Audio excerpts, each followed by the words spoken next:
मंडळी, तुम्ही जर 2 वाट्या गव्हाचं पीठ घेतलं आणि त्यामध्ये 2 चमचे बेसन घालायचं आणि त्यामध्ये 2 चमचे रवा टाकायचा, चवीपुरतं मीठ घालून त्यावरती 2 चमचे तूप टाकून छान असं मिक्स करून तो गरजेप्रमाणे पाणी टाकून व्यवस्थित असं हे डोर आहे तो मळून घ्यायचा किंवा पीठ मळून घ्यायचं। त्यानंतर 1 चमचा तूप घालून व्यवस्थित असं वरतून तूप लावायचं आणि 10 मिनिटासाठी मळलेलं पीठ आहे ते तसंच ठेवायचं। इथं सुकं खोबरं आहे ते 1.5 वाटी किसून घेतलेलं आहे, त्यामध्ये 1 वाटी गूळ घालायचा आहे आणि वेलचीची पूड आहे ती घालून घ्यायची। थोडी खसखस घातली तरी सुद्धा चालेल। छान असं सारण आपलं तयार झालं। हे सारण शिजवायची गरज नाहीये।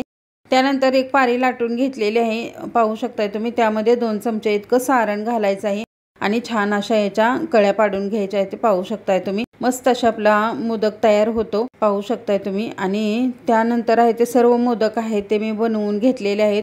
चाळणीला तूप किंवा तेल तुम्ही लावून घेऊ शकता। त्यानंतर हे 10-15 मिनिटांसाठी वाफवून घ्यायचे आहेत मोदक। तर अगदी रसरशीत असे हे गूळ खोबऱ्याचे मोदक तयार झालेले आहेत। बाप्पांचा आवडीचा प्रसाद नक्की तुम्ही ट्राय करा।